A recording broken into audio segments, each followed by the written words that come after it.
The arena pulsed like a living thing, lit by a storm of flashbulbs, the noise of thousands compressing into a single, restless breath. The canvas gleamed under the spotlights, every corner sharp, the ropes tight, and humming faintly with anticipation. Reporters leaned forward with cameras raised, lenses glinting like eyes waiting to devour whatever happened next.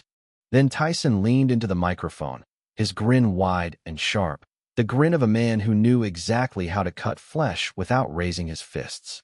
"Look at him," Tyson said, turning his head just enough so the crowd and every camera could see his eyes dart toward Chuck. "An old, rusty legend. That's what you are, Norris. Rust. A relic. You belong in a museum, not in my ring." The words fell heavy. The arena didn't laugh at once. It inhaled. Then came the noise. Whistles, cheers, jeers tangled together. A chant for Tyson started in one section, drowned almost immediately by boos in another. The faces in the crowd told the real story. Jaws open, brows furrowed, people not sure if they'd just heard something scripted or something that cut deeper. Tyson smirked wider, feeding off it. He prowled a step closer, the mic brushing against his lips, his free hand flexing as if he were already measuring a skull in his fist. "This is a new era, Chuck. Men like me eat men like you for breakfast. Fast. You think anybody here came to watch a cowboy kick? No, they came for Tyson. They came for real blood." He laughed, that distinct rasp, half amusement, half menace.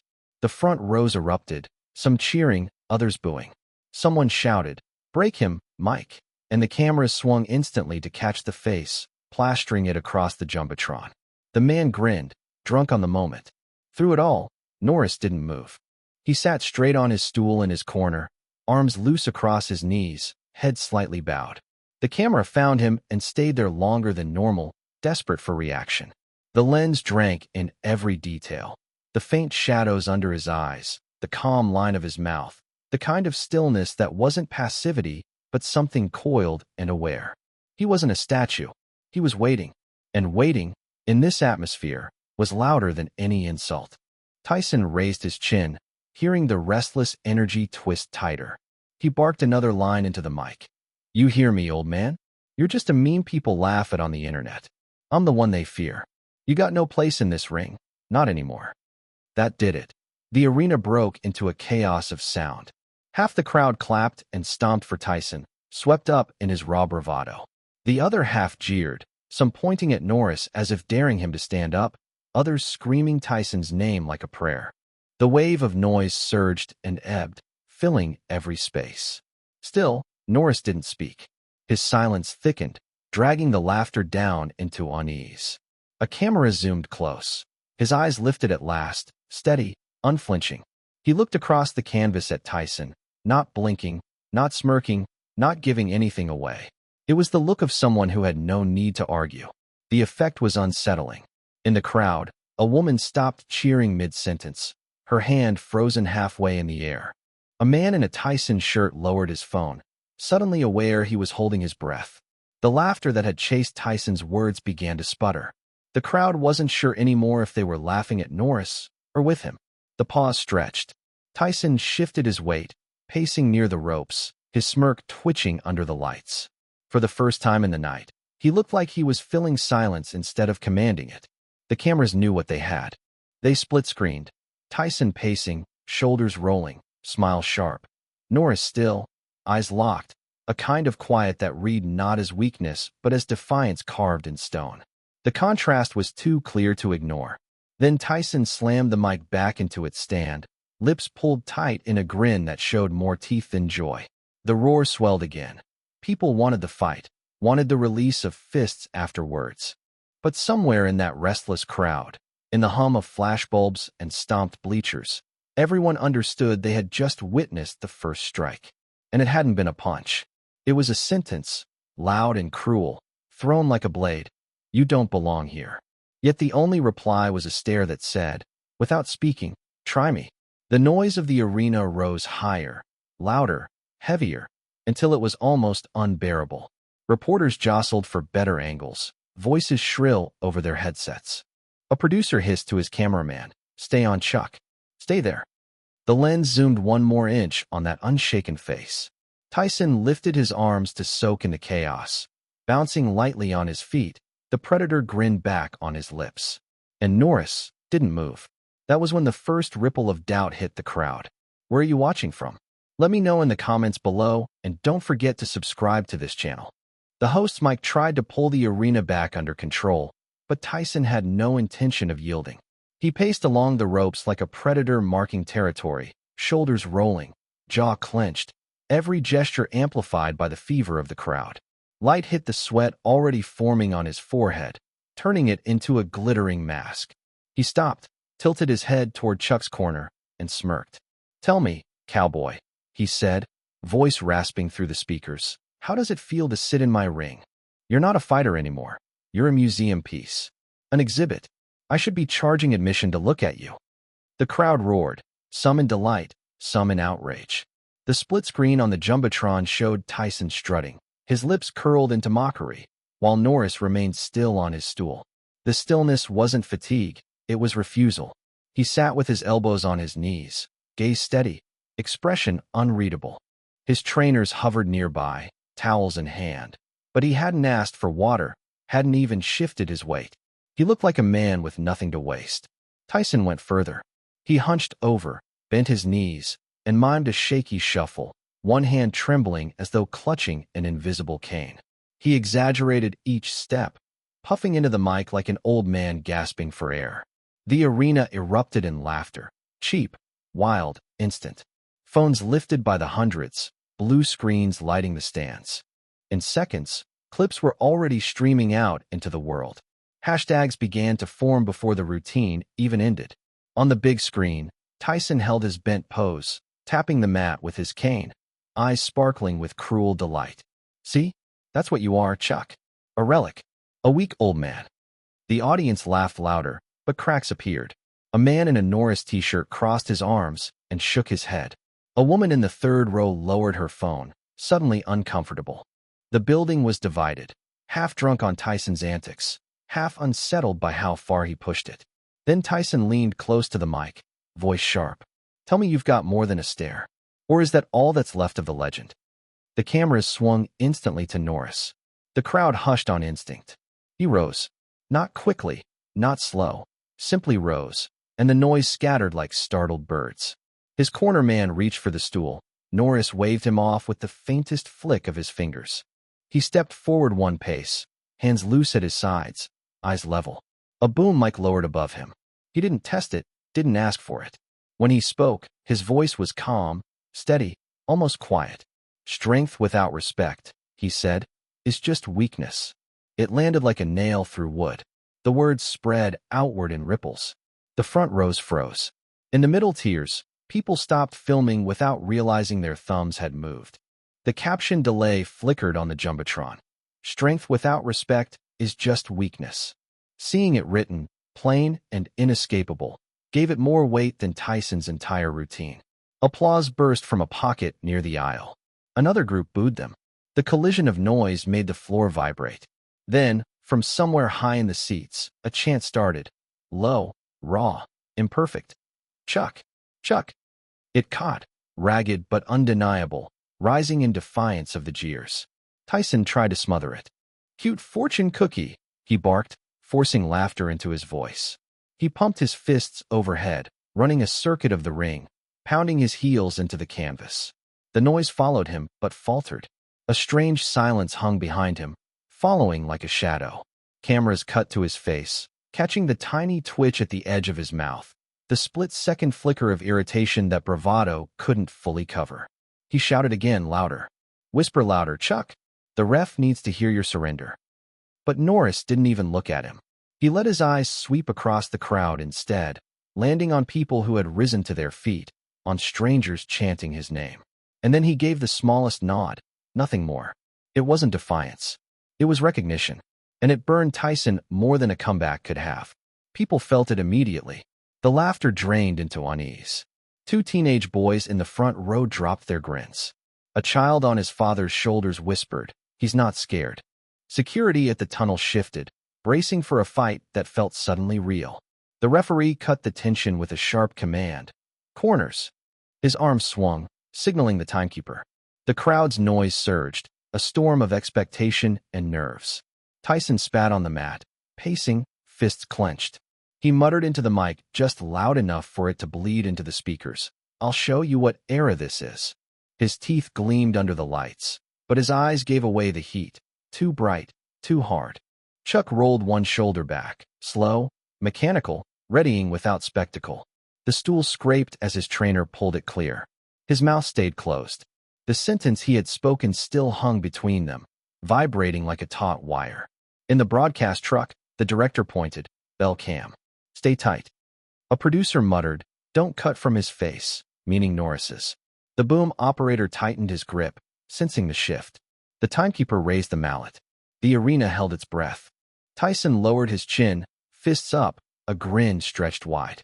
The mallet struck brass, and Tyson launched forward like a storm, the roar of the crowd tearing upward, while Norris stepped forward once, calm, as if walking into silence that refused to break. The bell hadn't finished ringing when Tyson crossed the canvas, shoulders rolling, fists already speaking. The first jab snapped out, sharp and dismissive, testing. Chuck didn't counter, didn't flinch. His head slipped an inch, and the glove caught only air. The crowd roared. The canvas thudded under Tyson's footwork as he pressed forward, throwing another jab, then a hook to the body. Chuck's elbows closed in tight, his stance compact, every movement minimal. He looked less like a man fighting than like one solving a problem in real time. Tyson grinned. He feinted low, then cracked a right hand toward the head, a shot meant to rattle. Norris leaned, rolled his shoulder, and the glove brushed past, grazing nothing. The restraint, his refusal to lash back, was louder than any blow. Tyson pressed harder, looking for a corner, his footwork cutting off escape. The crowd screamed with every rush, smelling a finish. But just as Tyson thought he'd trapped him, Norris pivoted once, neat and clean, leaving Tyson punching at air and facing a turnbuckle. The crowd gasped, then roared, the noise uneven, nervous. Tyson corrected quickly, pushing forward again, firing hooks and straights. The shots hammered at guard and ribs, but Norris absorbed them, eyes steady. Then Tyson committed, shoulder dipped, fist launched with full weight. It was the kind of punch that had ended careers. Chuck slipped inside, not away. The glove cut past his cheekbone by inches. In the open lane, Norris extended a straight punch, short, direct, unflashy, into the hinge of Tyson's jaw. The sound was dull, unimpressive, but Tyson's head snapped slightly, eyes blinking without permission. His back foot skated to find balance. The arena froze for a heartbeat. It wasn't a knockout, but it wasn't supposed to land at all. Then came the eruption. Shouts tangled, half disbelief, half awe. A man clutched the apron. A boy screamed wordlessly from his father's shoulders. Two teenagers filming dropped their phones, stunned. Tyson shook it off, rolling his jaw, expression sharpening. The smirk had thinned. He threw a furious flurry. Hooks to the body, a right upstairs, left across the guard. Norris moved like water around rocks, rolling, blocking, letting gloves skid and slide. Then, in the blur, he stepped on Tyson's lead foot for half a beat, subtle, unnoticed except by Tyson, anchoring him long enough that the next punch lost its base. Tyson's eyes flashed as he ripped his glove free. The cameras caught everything. Split-screen replays magnified Tyson's face, pupils wide, jaw clenched, disbelief seeping through. The production truck blasted it onto the Jumbotron. The crowd saw it too and responded like a storm breaking open.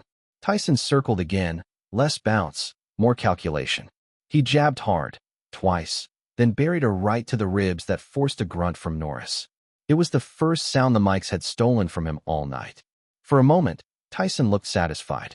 But then Norris planted, let Tyson chase, and baited the overhand right. Tyson lunged, hungry, and Norris slipped inside once more, driving a short punch through the center. Tyson's head jerked, his stance shifted wrong, his balance not his own. He didn't fall, but he stumbled half a step, and that half step was enough. The crowd exploded. "Chuck! Chuck!" rose from one side, boos from the other, colliding into chaos. People were on their feet, phones flashing, arms waving. The arena had stopped being an audience and become a participant. Tyson's face said it all. The bravado was gone, replaced by something more focused, more dangerous. He smiled, a thin, deliberate smile, and muttered into the hot mic without meaning to. "Okay, now I see you." The words bled into the speakers, carried to every corner of the building. The chant grew louder, almost defiant. The referee barked a warning for clinching that hadn't happened, desperate to keep order, but no one heard him. The cameras locked tight on both faces. Tyson, a predator suddenly cautious. Norris, breathing calm, eyes cold, saying nothing. Then, from the upper tiers, one voice cut through the storm. Sharp, clear, impossible to ignore. "Respect." The arena wavered, hanging in the silence after that word. Tyson twitched. Chuck's expression didn't change. And the fight, everyone realized, had only just begun. Tyson came out of the first exchange with his pride nicked, and that cut was deeper than the punch itself. His grin thinned, his breathing sharpened, and he began to stalk, no longer pacing but driving forward with the weight of a man unwilling to be embarrassed. Each step thudded against the canvas, the sound echoing through the microphones like a drumline. He launched a combination without pause. Jab, hook, right hand, fast enough to rattle. Sweat flew from his arms in arcs under the spotlights. The front rows winced as if the force might leap across the ropes. Tyson pressed, relentless, body shifting low to high, hunting for an opening he believed had to exist. Chuck didn't fight the fire with fire. He didn't chase or flinch. His feet whispered across the canvas in small adjustments, shoulders tilting just enough that Tyson's gloves found forearm, tricep, or air. His breathing stayed steady, his eyes never leaving Tyson's shoulders. Every movement looked like subtraction, cutting away waste, letting Tyson spin himself against nothing. The crowd swelled with it. Some screamed Tyson's name, demanding the storm to break through. Others, noticing the older man's calm, began to clap and chant for Norris. The sound fractured the building, half riot, half cathedral. Tyson snarled, a sound the mics caught and magnified. He muscled forward, chest first, bullying Norris toward the ropes. A hook to the ribs landed heavy, earning a grunt, and the grin returned to Tyson's face. He swung again, chasing the same shot, but Norris angled a step back, let the glove crash against elbow, and slid inside. Tyson's next right hand, meant for the chin, lost its line and skimmed shoulder instead. The split screen on the Jumbotron showed the story. Tyson's body burning with aggression, Norris quiet and unmoved, saving energy while the younger man threw it away. A section in the upper tiers, once laughing, now clapped each time Norris slipped clear. What had begun as a spectacle was becoming a split allegiance. Frustration twisted Tyson's movements. His punches shortened, tightened, hammering the guard like someone battering a locked door. He barked over the noise, "Stand and fight." His voice cracked higher than intended, raw with strain. Norris gave no answer. He parried a wrist, nudged a glove off course, and forced Tyson to reset. His silence pressed harder than any insult. The crowd leaned into it. Tyson battled Chuck. Across the bowl, the chants colliding into a storm. You could see people switching mid-chant, surprised at themselves. Tyson doubled his jab, snapping Norris's head slightly with the second, then ripped a right hand that hammered the sternum. The sound cracked through the hall, real and solid. For a moment, it looked like Tyson had turned the tide. But Norris stayed upright, chest steady, eyes still locked. He touched Tyson's arm once, almost casual, and moved back to center. That tiny gesture rattled more than the body shot. Tyson roared, slamming gloves together, his grin stretched but brittle. He stormed forward again, throwing in volume, jabs and hooks flying. Norris ducked under a looping shot, slipped left, and Tyson's glove swished along his ear with nothing behind it. Norris didn't counter. He just let the miss hang in the air. The crowd gasped. Silence hit harder than any punch. In the stands, someone screamed, "Finish him." Another yelled, "Stand your ground." A child asked, "Is he okay?" And no one knew who the question meant. Tyson's mouthguard ground between his teeth. His voice tore through the speakers. "Fall already, old man." The pitch betrayed a tremor. The cameras zoomed, catching the flicker of unease under the fury. Norris stared straight back. His eyes, flat and steady, told a truth Tyson didn't want spoken. "You can't break me." The referee hovered, muttering, "Work out, keep clean." But the fighters had stopped hearing. The ring had shrunk to a telephone booth. Tyson reset, shoulders tight, and prepared to end it. He doubled the jab, then loaded the right with everything left in him, hips and back twisting, ready to smash through once and for all. The first jab struck, stinging. The second blinded. The overhand right came down like a hammer dropped from height. Fast, heavy, final. And Norris moved. Not backward, but inward, slipping into the pocket inside the arc of the blow. In one step, Tyson's haymaker found only air, his chest brushing Norris's shoulder, his momentum spilling forward. The arena's breath caught. The bell hadn't rung yet, but everyone felt the air tilt. They knew the moment of truth was no longer seconds away. It was here. Tyson's right hand scythed over nothing, and his chest clipped Norris's shoulder. The crowd shouted one sound, then another, then realized they'd made no sound at all. Norris was inside the arc, breath steady, hands quiet. Tyson stumbled a half step to reclaim balance, pivoted on the ball of his foot, and jammed a short left toward the ribs out of reflex. It met forearm, not flesh. Norris's elbow bit down, hips turning, windshielding the shot away. The arena recalibrated to the new distance, close enough to smell the canvas glue, close enough to hear the gloved leather rasp across tape. Camera 2 drifted in, Euro whining, glass swallowing sweat beads. On the Jumbotron, Tyson's eyes flickered with something that wasn't fear, but knew where fear lived. He chose noise. "Come on, old man, fall," he barked, too loud, voice bending up at the end.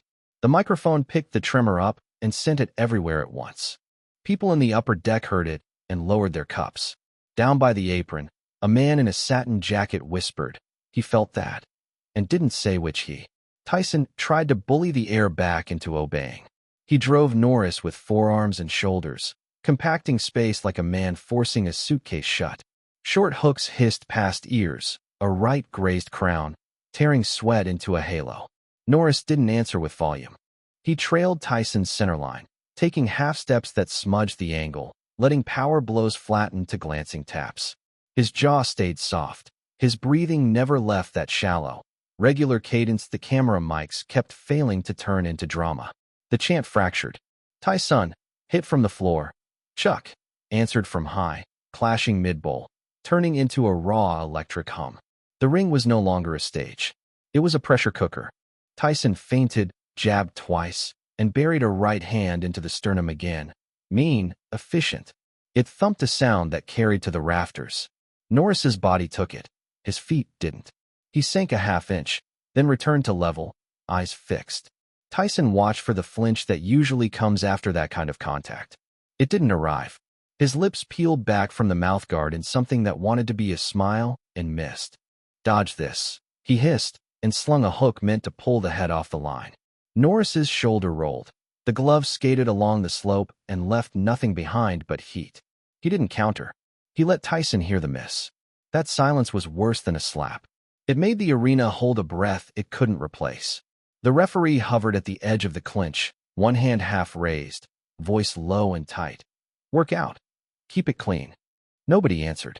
Tyson dug short uppercuts, trying to pry the chin up.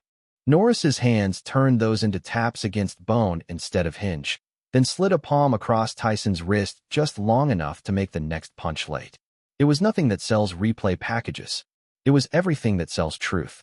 Tyson spoke again, now to himself as much as to the room. "Fall," he said, quieter, not quite a command, more like a wish rubbed raw. He stuffed another body shot into the pocket. Norris folded an elbow, absorbed, stepped off on the heel like a craftsman making room for a tool, and the crowd, half drunk, half sober, recognized it all at once. This wasn't a sprint to violence. It was a lesson given under lights. The arena's sound changed shape. Laughter and jeering had evaporated 2 rounds ago. Now even the cheers had thinned into a concentrated buzz. A woman in sequins pressed fingers to her lips. 2 teens in matching caps dropped their phones to watch with their eyes. Up near the press row, a columnist stopped typing mid-sentence, listening for something he didn't yet have a word for. Tyson gambled. He stepped outside Norris's lead, toes hunting for that sweet angle, and fired a right-hand left-hook pair that had served him since the heavy bag first answered his questions. The right found shoulder, the hook started to find chin. That was the crack Norris stepped through. He didn't turn the hook aside with force. He brushed it with a knuckle and shifted his weight so quietly that Tyson's arm finished the swing on its own. For an instant, Tyson's chest opened, his weight pulling forward. Norris's right hand nudged the bicep. Not a strike, an edit. And in that thin corridor of time, he moved first, not faster, just first. He didn't take the head. He punched the lane beneath it. That sternum Tyson had been proud to pound. A short, mean straight, 6 inches of message. Tyson's breath stalled. His eyes flared, confused at the way the world had paused without asking him. The crowd rose like wheat in wind. People weren't cheering a hit. They were cheering an idea, finding proof. Chuck! Chuck! Swelled from one side. Boos tried to answer and got lost. Someone shouted, "Finish him," and didn't sound like they wanted blood so much as closure. Tyson refused the narrative. He set his feet again and threw a combination that didn't involve thinking, jab to blind, hook to move guards, the overhand timed to the heartbeat. The jab ticked nose. The hook kissed glove. The overhand felt like it had a job. Norris's red came earlier than the shoulder. He was watching hips. He slipped in the thickness of a breath, head moving to the safe side while his left hand touched Tyson's triceps to inform him that the lane was closed. Tyson's fist found elastic air. The crowd groaned as one massive organism that had expected collision and got geometry. Tyson shouted, higher than before. Fall. He sounded as if he were arguing with a locked door. Norris looked directly into his eyes, level and quiet. Something in that look did what a flurry had not. It made Tyson take a small step he hadn't planned. The Jumbotron caught it from 3 angles. The building noticed. Then the pause arrived, the real one. A held tick of time with no sound in it. Even the rigging seemed to stop humming. The ref's lips formed a word he didn't say. The timekeeper glanced at the clock and forgot what numbers meant. Tyson broke the silence first because he didn't know what to do with it. He lunged, a decision born not of plan but of refusal to be contained. His overhand looped wider this time, greedier, drawing a bright arc under the lights. He was betting everything on force like a man pushing all his chips on a number that looked lucky. Norris met him. Not retreated, met him. A half step that canceled the swing's radius. His right foot set like a nail. His left hand checked Tyson's elbow with the subtlest pressure. His own right arm aligned in a straight line from heel up through hip, shoulder, knuckles. The crowd stood in a single human motion. The sound built without bursting, a turbine about to take the sky. Somewhere, a child whispered, "Now." Tyson's glove was still traveling when Norris's counter started. Shorter distance, less theater, more truth. Tyson's weight was still coming forward. The arithmetic of impact was about to choose sides. And the arena, sensing the math before it saw the outcome, tipped into that suspended state crowds get only a few times in their lives. Absolute attention, absolute silence, absolute certainty that what came next would rewrite the room. The ref leaned in. The cameras tightened, lenses breathing. The boom mics trembled on their poles. Norris's shoulder snapped the last inch. Tyson's jaw turned the last inch. And every throat in the building opened to a shout that hadn't yet decided whether it would be triumph or terror. The punch landed with a dull thud that cut through the noise. Tyson's head turned slightly, his legs buckled, and for a second he seemed to sit down on nothing before his body spilled sideways to the canvas. The ropes shivered. The crowd broke into a scream so raw it sounded like metal tearing. Chuck stayed planted, gloves still lifted, breathing calm. He didn't chase, didn't finish, he had no need to. The referee rushed between them, dropping to his knees at Tyson's side. The count began. Tyson blinked hard, fighting to gather himself. He rolled to one knee at 4, gloves sliding against the mat. At 6 he forced a foot underneath him, swaying, chest heaving. The ref studied his eyes, tugged his gloves, and shook his head once. Arms spread wide, the signal. The fight was over. The arena exploded. Not the usual roar for blood, but something stranger, half relief, half disbelief. Thousands rose at once, hands in the air, some screaming, others crying. A chant of Chuck, Chuck, caught from the upper tiers and swept down, ragged and imperfect, but unstoppable. Tyson's corner jumped in, catching him as he leaned against the ropes. His face carried no anger now, only shock and fatigue.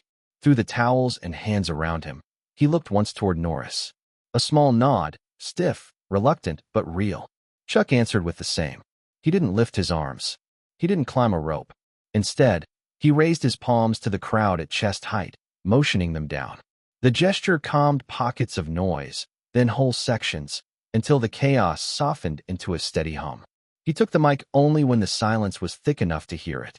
"Legends don't rust," he said. "They just wait for their moment." The words spread like fire. Not shouted, not dramatic, but carried by a room that had chosen to listen.